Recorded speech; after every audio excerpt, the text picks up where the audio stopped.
क्या नाम है भाई आपका? लवकुश पांडे मैम। लवकुश पांडे। जी आज लवकुश पांडे यहाँ पे ये प्रोटेस्ट में आए हो ऑफिस में? या मैम। ठीक है। क्या कितने साल से तैयारी कर रहे हो? मैम 3 साल से तैयारी कर रहा हूँ। जी मैम। यहाँ पे मेरे बड़े बड़े मैंने बातें सुनी, लोगों के अपने लोग डिमांड भी रख रहे हैं। बहुत सारे लोग ये भी कह रहे हैं कि प्रोटेस्ट जो है वो किसी और ने हाईजैक कर लिया है। ये तमाम तरीके की बातें हैं, लेकिन एक शब्द जो बार बार गूंज रहा है, और ये पहली बार नहीं गूंज रहा है, ये हमेशा गूंजता है, और उसको शिक्षा के साथ आजकल बहुत जोड़ा जाता है, माफिया राज। तो आप इसके बारे में क्या जानते हो भाई? मैम ये पटेल नगर में आप रहते हो क्या? ओल्ड राजेंद्र नगर करोल बाग। मैम जैसे माफिया वाली जो बात चल रही है, ये चीज़ जेन्यून है। अगर हम किसी भी पर्टिकुलर इंस्टीट्यूट को ना पॉइंट करते हुए तब भी अगर हम देखते हैं तो यहाँ पे जो फीस है 2 लाख फीस है। यहाँ पे एक क्लास में 500 से ज़्यादा बच्चे भरे जाते हैं, 800 बच्चे भरे जाते हैं। उसी बैच में ऑनलाइन भी 2 हज़ार बच्चे रहते हैं। एक इंस्टीट्यूट का प्रॉफिट रेशियो जो है 100 करोड़ से ज़्यादा है।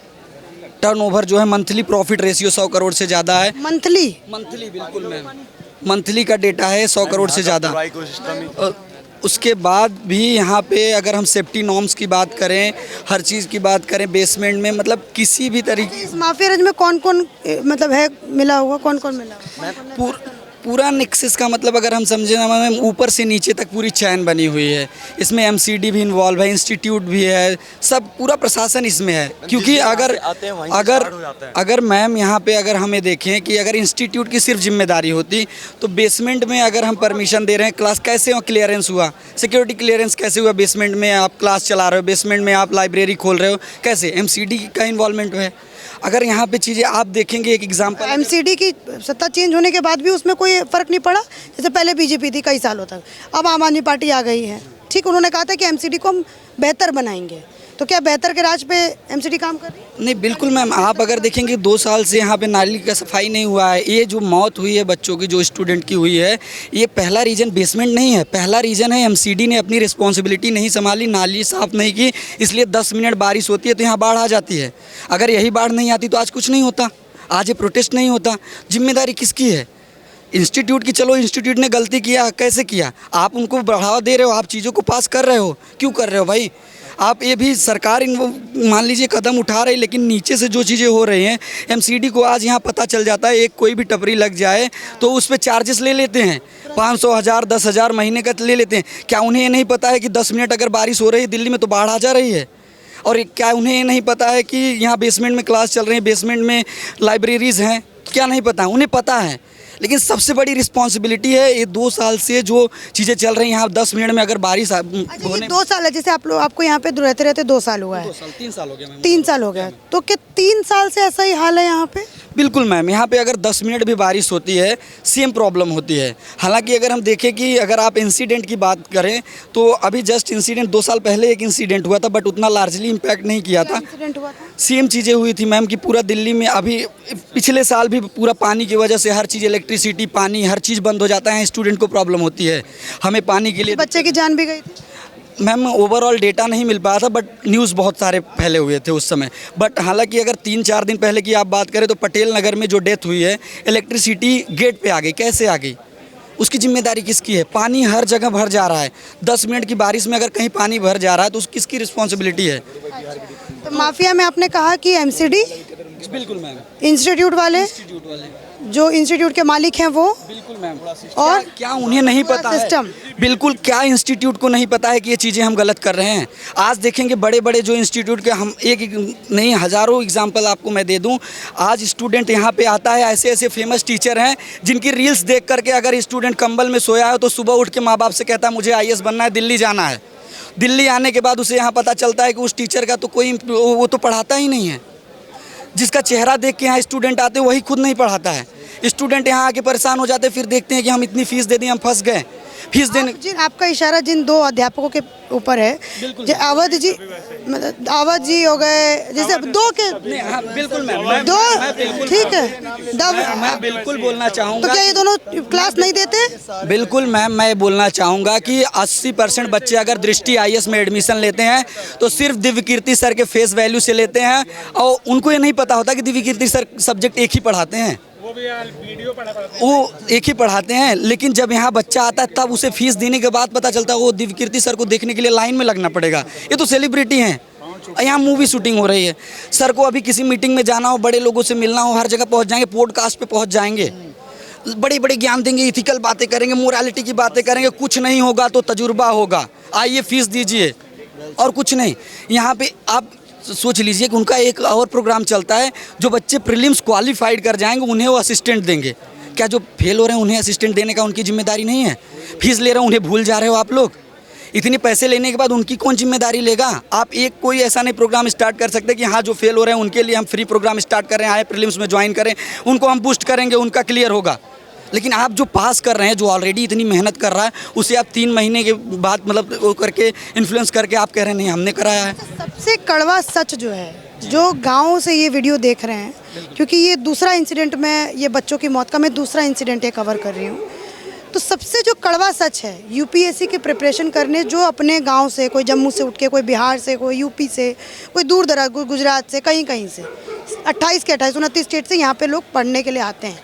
सबसे कड़वा सच और सबसे बड़ी जो समस्या आप लोगों को होती है, क्या होती है मुझे बताइए। मैम सबसे मेजर जो समस्या है 2 हैं कि हम अभी बच्चे जो आ रहे हैं ना रील्स के बेसिस पे आ रहे हैं, उन्हें जब रील्स में दिखाया जाता है, ऐसे ऐसे टीचर्स हैं जैसे मान लीजिए अवध ओझा सर, उनके रील्स। तो बात हो गई, आप बताइए परेशानियाँ बताइए। परेशानियाँ यही हैं कि मैम कि पहली चीज़ कि जो टीचर्स को देख के आते हैं वो टीचर पढ़ाते नहीं यहाँ पे। सेकेंड प्रॉब्लम यहाँ पे फेस वैल्यू पे खेला जाता है, फेस वैल्यू पे खेला जाता है, फीस बड़ी रकम ले ली जाती है, बाद में बच्चों को पता चलता है। सेकेंड चीज़, हमें यहाँ आने के बाद एक कदम पे लूटा जाता है। पहला जैसे अगर आप मान लीजिए कि अगर यहाँ कोई बच्चा आया, पहले हमें आने के बाद सामना करना पड़ता है ब्रोकर से। ब्रोकर हमें क्या करेगा, रूम दिखाएगा, बहुत सारे रूम दिखाएगा। रूम दिखाने के बाद हमें क्या कहेगा कि भाई हम 30 दिन की ब्रोकरेज लेंगे। अगर हमारा 20,000 का रेंट है, रूम रेंट है, तो 20,000 उनको चाहिए ही चाहिए, नहीं दोगे तो आपको रूम नहीं लेने देंगे। यहाँ ओनर तक ब्रोकरेज में इन्वॉल्व हैं, वो कहेंगे नहीं बिना ब्रोकर का रूम ही नहीं देंगे, हम आपको नहीं जानते, अब कल को क्या कर देंगे क्या नहीं कर देंगे। तो ये सबसे बड़ी प्रॉब्लम हो गई। दूसरी प्रॉब्लम ओनर की है मैम कि हर साल यहाँ पर कि रेंट का 10% इंक्रीमेंट होता है, लेकिन फैसिलिटीज़ के नाम पे कुछ इंक्रीमेंट नहीं होता। पानी गिर रहा है, कोई स्टेयर्स पे प्रॉब्लम है, आपका मतलब कि आरओ में प्रॉब्लम है, कोई समस्या नहीं, वेंटिलेशन का इशू। यहाँ पे 4x4 के कमरे में लोग रहते हैं, 15-15 हज़ार रुपये रेंट दे करके। वो कैसे रह रहे हैं, कैसे अपने माँ बाप से छिपा के रह रहे हैं, वो समझे। वो घर से जो सपने लेकर के आते हैं, जो सोच करके आते हैं। अवध जी कहते हैं आप तो अपने रीजनल इलाकों में भी पढ़ाई कर सकते हैं, ऑनलाइन की सुविधा है, यहाँ क्यों आते हैं? अगर अवध जी ऐसा ही कहते हैं तो अवध जी कोचिंग ऑफलाइन क्यों खोल दिए हैं, क्यों इन्फ्लुएंस? ये सिर्फ कहने के लिए फेमस। अवध जी का सिर्फ एक मोटो है। मैम गोंडा में फिर पढ़ा है, मैं तो बलरामपुर का हूँ, उनके बगल के डिस्ट्रिक्ट का, फिर वो गोंडा में पढ़ा है। एक चीज़ और है कि बिल्कुल मैम, अगर अवध ओझा सर ये रील्स में कहते हैं तो रियलिटी में वो हर चीज़ें फ्री क्यों नहीं कर देते हैं? उनकी लाख फीस क्यों है? ऑनलाइन पढ़ाएं या कैसे भी पढ़ाएं, वो कम कर दे फीस, 50,000 फीस कर दें, लाखों के ऊपर क्यों फीस है? आज वो हर इंस्टीट्यूट में, किसी भी इंस्टीट्यूट में चले जाते हैं, उनका एक मोटो है, वो खुद स्वयं कहते हैं, मैं नहीं। उनका अन अकेडमी का इंटरव्यू देख लीजिएगा, जब वो ज्वाइन किए थे तो उन्होंने कहा कि जो भी इस धरती पे है, यहाँ पे है, वो पैसा कमाने के लिए, और मुझे जहाँ पैसा मिलेगा मैं वहीं जाऊँगा। जिनको पैसा नहीं कमाना वो हिमालय पे हैं। ऐसे ऐसे टीचर हमारे मार्केट में पड़े हैं।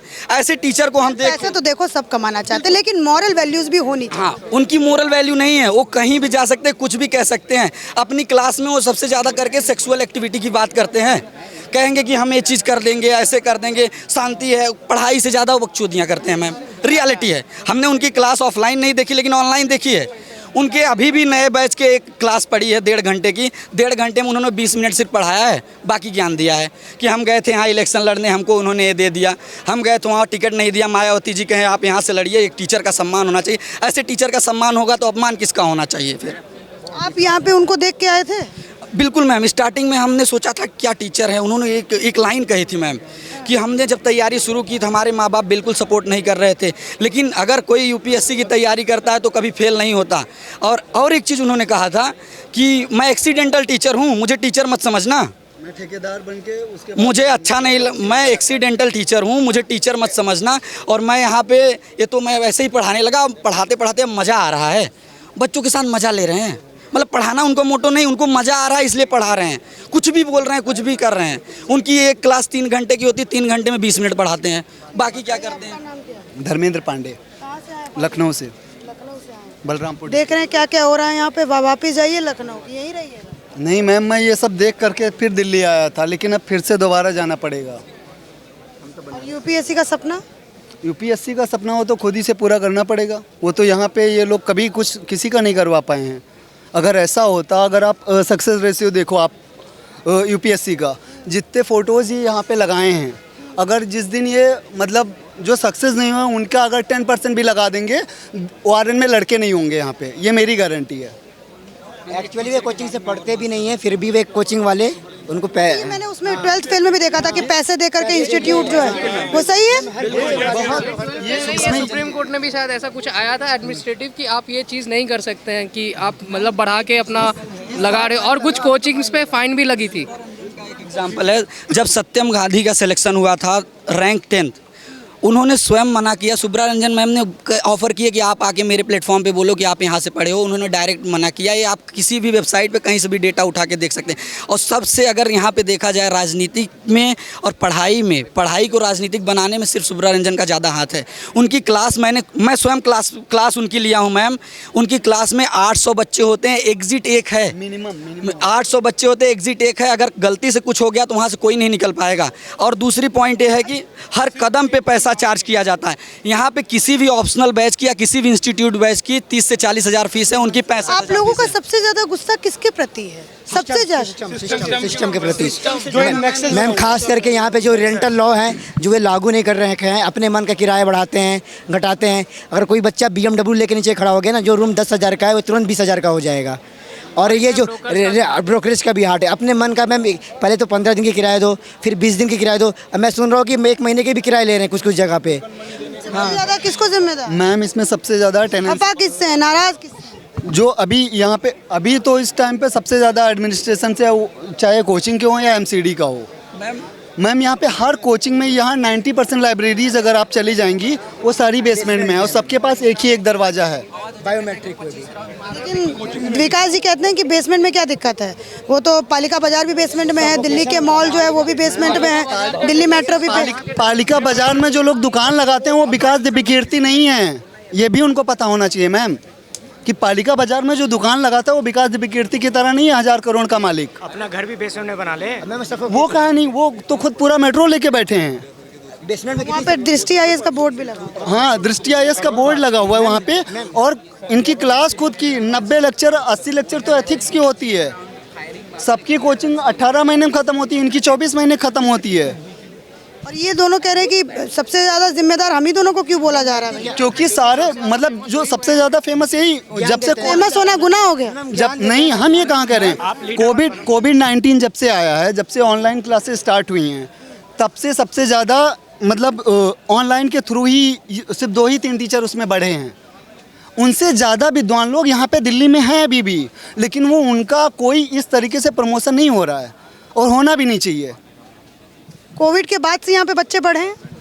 उसके वो तो मतलब रीजन सबसे एक्सपोनेंशियली देखो आप, हर साल बढ़ रहे हैं। डिजिटल जो चीज़ें हो गई उससे बहुत ज़्यादा स्टूडेंट्स यहाँ पे बढ़े हैं और उससे इम्पैक्ट यहाँ पे डिस्ट्रैक्शंस पे भी पड़ा है।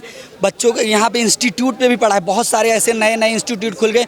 हर कोने गली में आप देखेंगे इतने इंस्टीट्यूट हैं कि हमें यहाँ पे जब नए बच्चे आते हैं कंफ्यूज हो जाते हैं कौन सी कोचिंग में जाएं। यहाँ एक मलुक्का IAS है, वो लिखता है 100% ग्रांटेड।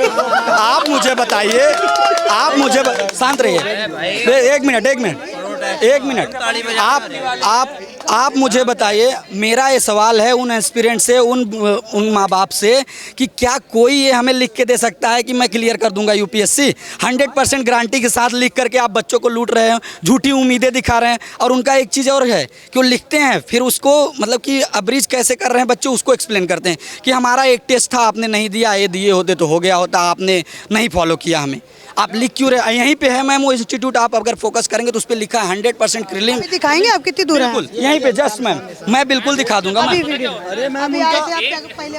बिल्कुल। और सेकंड वन चीज़ कि ऐसे ऐसे इंस्टीट्यूट हैं। अब मुझे आप बताइए कि कुछ बच्चे इंस्टीट्यूट के नाम पे आ रहे हैं, कुछ बच्चे टीचर्स के नाम पे आ रहे हैं। तो यहाँ पे जब बच्चे आ रहे हैं, इतने इंस्टीट्यूट हैं, इतने गली कोपची में इंस्टीट्यूट खुल गए हैं, और जहाँ देख रहे हैं बच्चे 100% प्रीलिम्स, 100% सिलेक्शन, उन्हें क्या लगेगा? आप मुझे बताइए, अगर आप एक UPSC एस्पिरेंट हैं, आपके माइंड में क्या इंपैक्ट पड़ेगा? ये बाकी इंस्टीट्यूट तो बेकार, यहीं ज्वाइन कर लेते हैं। और हर इंस्टीट्यूट का कहीं ना कहीं 100% वाला स्कैम भी चल रहा है। बिल्कुल मैम, 100% नए। और अभी फिलहाल 2023 में एक बहुत बड़ा चेंजेस हुआ यूपीएससी के एग्ज़ाम में। 2023 के प्रीलिम्स एग्ज़ाम में जो चेंजेस हुआ, उसके बाद एक नया माहौल आ गया सीसेट का, जिसमें कई इंस्टीट्यूट, जैसे कि मैं नाम लेना चाहूँगा आईएस सेतु, उन्होंने एक ऐसा इम्पैक्ट किया, मतलब क्रिएट किया माहौल कि आपका हमारा इंस्टीट्यूट नहीं ज्वाइन करोगे, हमें नहीं पढ़ोगे तो आपका होगा ही नहीं। ये कौन सा मतलब नया मतलब साइकोलॉजिकल गेम, बच्चों के इम्पैक्ट पड़ रहा है कि हमारे पास पैसे नहीं, हमें इतनी फीस देनी है, भाई नहीं पढ़ेंगे सीसेट नहीं होगा। 3 साल से यहाँ कर रहे हैं तैयारी, सीसेट नहीं हो रहा है, तो ऐसे लूटा जा रहा है बच्चों को। ये सब माफिया हैं, ये इंस्टीट्यूट टीचर नहीं है, दलाल हैं, इन्हें पैसे चाहिए, ये बिजनेस कर रहे हैं। यहाँ क्या समाधान है भाई आप लोगों को? मैम सबसे बड़ी बात है कि जैसे हम कॉन्स्टिट्यूशन में जैसे हम पढ़ते हैं कि constitutionalism, there should be a limit, तो वैसे ही फीस पे लिमिट होना चाहिए, हर चीज़ पे लिमिट होना चाहिए। आज मैं आपको एक एग्जांपल दे दूं, फ्री होल्ड जैसे नहीं होना चाहिए। बिल्कुल नहीं कि आप 2 लाख ले रहे हो, 3 लाख ले रहे हो, कोई लिमिट नहीं। कि कोई इंस्टीट्यूट ले रहा है, कोई ऑफर दे रहे हैं कि आप हमारे साथ ये जुड़ जाइए, हम आपको एक कोर्स दे देंगे। भाई एक कोर्स आप रेगुलर चला लीजिए अच्छे से, उसके बाद उसी में सिलेक्शन हो जाएगा बच्चे का। आप कंफ्यूज कर दे रहे हो कि ये करें कि वो करें, बच्चे यहाँ कंफ्यूज हो जा रहे हैं। इवन जो स्कॉलर्स हैं वो आप भी कंफ्यूज? हाँ बिल्कुल मैम, सब होते हैं स्टार्टिंग, मैं भी होता हूँ। मैं कौन सा अलग से हूँ कि मतलब कि मैं ऊपर डायरेक्ट मतलब हर चीज़ जगह, बिल्कुल मैं कंफ्यूज हुआ। पहले मैंने इंस्टीट्यूट ज्वाइन किया, 2 साल तक समझ में ही नहीं आया कैसे चल रहा है चीज़ें। इस साल समझने में लग गया। बिल्कुल मैम कि हमें टेस्ट कब देना है, बिल्कुल इट्स अ रियलिटी, सबके साथ है। लास्ट में समझते हैं कि हम इंस्टीट्यूट का बुक्स पढ़ें या स्टैंडर्ड बुक्स पढ़ें, ऐसा हाइप बना दिया गया है। आप लक्ष्मीकांत नहीं पढ़ेंगे तो आपका सिलेक्शन नहीं होगा। मुझे आप बताइए, अगर कॉन्स्टिट्यूशन में जो लाइन लिखी है सेम अदर बुक्स में भी लिखी है ना, तो लक्ष्मीकांत में क्या है अलग, लेकिन हाइक बना दिया कि लक्ष्मीकांत नहीं पढ़ोगे। अब बच्चा सोचता है कि लक्ष्मीकांत अच्छा पढ़ लें कि हम ये बुक पढ़ लें, फिर आधा पढ़ने के बाद वो कंफ्यूज हो जाता है, यार छूट ना जाए। अभी जो हुआ है कि जो क्वेश्चन का इम्पैक्ट चेंज हुआ है, ऐसा बन गया कि आप 2 बुक पढ़िए तभी होगा आपका। अब एनालिटिकल चीज़ें पूछ रहा है, कंसेप्चुअल चीज़ें पूछ रहा है, सेम चीज़ें, ऐसा इम्पैक्ट क्रिएट कर दिया गया है। मैं आपको बताऊँ, जैसे मैं विजन आईएएस में ज्वाइन किया था, उसमें ये चीज़ सबसे बड़ी प्रॉब्लम क्या है पता है, उनको चेंज करना चाहिए कि हमें खुद नहीं पता होता है कि अगले हफ्ते कौन सी क्लास होने वाली है। हमारी 8 क्लास के बाद 3 महीने बाद दूसरी क्लास 9वीं क्लास होती है। हम कैसे चीज़ों को रिवाइज करेंगे? हम इंसान हैं कि मतलब कि कोई ऐसे हैं कि कुछ भी पढ़ा दो, या एआई हैं कि समझ जाएंगे तुरंत? कुछ तो होना चाहिए। और दृष्टि आईएएस की बात करें तो 2.5 साल कोर्स करा रहे हैं बच्चे, 2.5 साल में आप कोर्स कर रहे हो। एक नया इंस्टीट्यूट खुला है तथास्तु, एक तथास्तु, बिल्कुल तथास्तु का सबसे बड़ा स्कैम है मैम, कि वो क्या कह रहे हैं कि आप आइए 4 साल हमारे साथ पढ़िए। 4 साल कौन पढ़ रहे? कॉलेज आप 12वीं में पढ़े हैं, आपका मतलब कि आपका मैच्योरिटी लेवल क्या है, आप क्या डिसीजन लेंगे दिल्ली में आके? कल आपके साथ कुछ भी हो सकता है। 4 साल तक वो पढ़ाएंगे? 4 साल तक उन बच्चों को पढ़ाएंगे जो 12वीं में हैं। 12वीं पास करके आप आओ हमारे पास पढ़ो। हम इतने पढ़े लिखे, हम ग्रेजुएशन हो गया, मास्टर हो गया, हम डिसीजन लेने में चूक जाते हैं। हमें मैच्योरिटी लेवल नहीं समझ में आता, कहीं कहीं हम डिसीजन गलत ले लेते हैं। जो 12वीं के बच्चे, उन्हें कैसे समझ में आएगा वो क्या डिसीजन ले रहे हैं, क्या नहीं ले रहे हैं? ये दिल्ली है बिल्कुल। और सबसे बड़ा स्कैम क्या है मैम ना, कि आप आइए कहीं मत पढ़िए, हम आपको ग्रेजुएशन डिग्री दिला देंगे। हाँ, आप पढ़ने मत जाओ, आप यहीं रहो, आपको ग्रेजुएशन डिग्री दिला देंगे भाई। और जो ग्रेजुएशन डिग्री कहाँ पे ऐसा सही पूछा? तथास्तु आईएएस बहुत। तनु जैन पहले दिव्यकीर्ति और तनु जैन साथ में काम करते थे, अब दोनों अलग हो गए क्योंकि पैसे का ही बात हो जाता है कि हमें ज़्यादा कमाना है, तो अब इसलिए इंस्टीट्यूट खोल देते हैं। इंस्टीट्यूट खोलने के बाद उनका क्या स्कैम चल रहा है कि चलो नया कोई प्रोसीजर लाते, 4 साल हम पढ़ाएंगे। आप बताइए कि एक 12वीं में पढ़ता हुआ बच्चा अगर दिल्ली में आता है, उसकी मैच्योरिटी लेवल क्या होगी, डिसीजन मेकिंग लेवल क्या होगा? वो अपनी पूरी लाइफ स्पॉइल कर रहा है। जो डिग्री हम अगर यूपी में अगर बीए कर रहे हैं तो हमारी 10 से 15 हज़ार में पूरी डिग्री कंप्लीट हो जाती है, 3 साल में हम पढ़ाई भी कर लेते हैं। वही डिग्री का यहाँ 1 लाख रुपए ले रहे हैं, 4 लाख रुपए टोटल फीस है इनकी। मोटा मोटी इलेक्शन जो हमारे मिनिस्टर हैं, मतलब इलेक्शन कह रही हूँ, एजुकेशन मिनिस्टर हैं, तो उनको जो है रेगुलेशन यहाँ पर कुछ करना चाहिए। बिल्कुल मैम, उनको इन्वॉल्व होना चाहिए। जब अगर एजुकेशनल विधान बनना चाहिए, अगर एजुकेशन मिनिस्टर चाहे या एजुकेशनल जो मिनिस्ट्री है, एजुकेशन मिनिस्ट्री जो है वो अगर चाहे तो यहाँ पे अच्छे से इम्प्लीमेंट कर सकती है। एक ऑटोनॉमस बॉडी बना करके चीज़ों का इंस्पेक्शन कर सकती है कि क्या फीस होना चाहिए। कोई बॉडी नहीं है, बिल्कुल कुछ नहीं है मैम। हम क्या कर रहे हैं, कहाँ मर रहे हैं, कहाँ पढ़ रहे हैं, कितनी फीस दे रहे हैं, किसी को कुछ नहीं पता। हमारा इंस्टीट्यूट है, हमारा सेब है, हम 1 लाख का बेचेंगे, हम 50 का बेचेंगे, हमारा मन है बेच दिए, आप ले लो। टैक्स 18% जो हम दे रहे हैं ना, वो इंस्टीट्यूट नहीं देता, वो कहता है अलग से आप 18% दीजिए, टैक्स हमें देना है। फीस पर 18%। हमारी फीस 1 लाख है, जो 18% GST लगेगी, जो टैक्स है वो आप दे दीजिए, हम नहीं देंगे, क्योंकि हम तो 1 लाख में खुश ही नहीं हैं। अभी तो हम आपको और लूटेंगे, और लूटने का स्कीम क्या है वो भी मैं आपको बता देता हूँ। पहले तो क्लास चलती हैं, क्लासेस के कोर्स हमें खरीदने पड़ते हैं, फिर टेस्ट सीरीज अलग से खरीदने पड़ते हैं। जैसे वाजीराम का हम एग्जाम्पल देंगे, बेस्ट एग्जाम्पल, ये GS का कोर्स सिर्फ चलाते हैं, इनका ऐसे का अलग से कोर्स परचेज करना पड़ता है, इथिक्स का अलग से परचेज करना पड़ता है। कितने के आते हैं वो कोर्स? अब 1,75,000 का GS है, फिर 50,000 का ऐसे है, 30,000 ऐसे है, ऊपर नीचे। तो आप मुझे एक चीज़ बताइए, लिसन, साइलेंट रहिए। आप मुझे एक चीज़ बताइए, मैं आपको एक उम्मीद दिला दूँ कि आपको IAS बनना है। मैंने एक कोर्स आपको परचेज करा दिया, आप वो कोर्स ले लिए, फिर आपका कोर्स कंप्लीट हुआ, मैंने आपको बोला अरे आपने ऐसे तो किया ही नहीं, आपको उसके लिए 50,000 देना, तभी IAS आप बनोगे, कैसे बनोगे? तो एक स्कैम है, क्या है?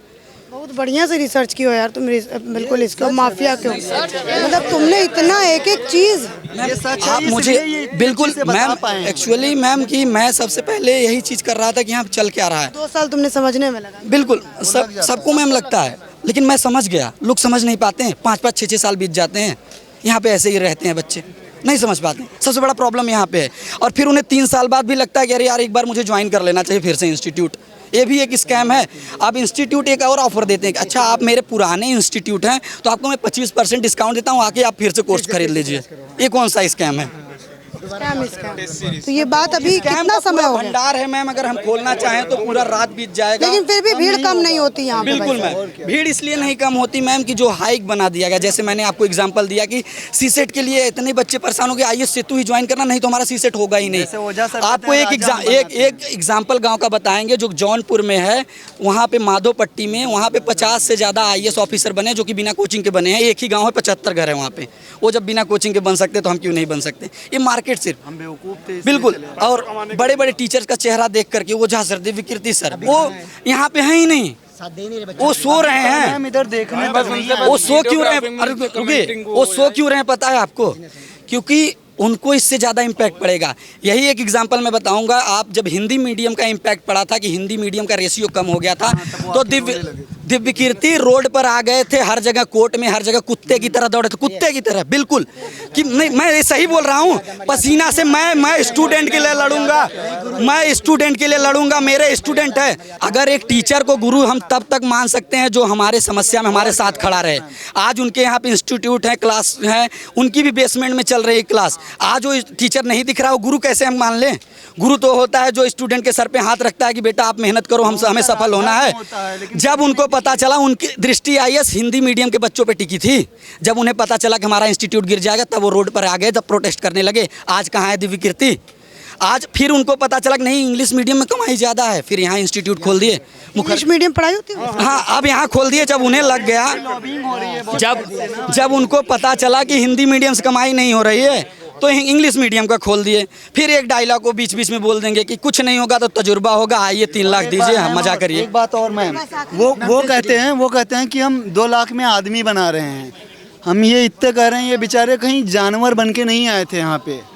वो कह रहे हैं 2 लाख में हम इंसान बना देंगे। सबसे बड़ी बात है मैम ना कि मैं अगर आपको एक रियलिटी बताऊं कि इस प्रॉब्लम को फेस करते हुए मैं जितना ग्रेजुएशन में पढ़ाई किया था ना, जितना करता था डेडिकेटली, और यहाँ पे नहीं कर पा रहा हूँ। चीज़ें यहाँ डाइवर्स हो जाती, चीज़ें कन्फ्यूजन हो जाती, हर चीज़ प्रॉब्लमैटिक चीज़ें। यहाँ पे क्यों हो भाई, क्यों नहीं जाते गाँव? एक्चुअल में मैम मेरा एम कुछ और है। आंखों में सपना। हाँ, मुझे शुरू होने से पहले बताया, वही वाला एम है। Want to disclose that, but I have something. मुझे बहुत सी चीज़ें हैं जो अच्छे लेवल पे करनी है। Thank you ma'am. इसीलिए मैं चीज़ों को इसी के साथ धन्यवाद। और मैं आप लोगों से ये शायद ये हो सकता है कि आप लोगों को कुछ बातें समझ में आई हो, और जो 11वीं 12वीं के बच्चे देख रहे हो उनको समझ में आया हो कि भैया इतना भी अच्छा नहीं है माहौल यहाँ पे मुखर्जी नगर और कोटा जैसे शहरों में, जैसा आप राजेंद्र नगर। तो समझ के और सोच करके तब आप घर से बाहर निकलिए, क्योंकि ऐसा भी हो सकता है। इसी के साथ धन्यवाद।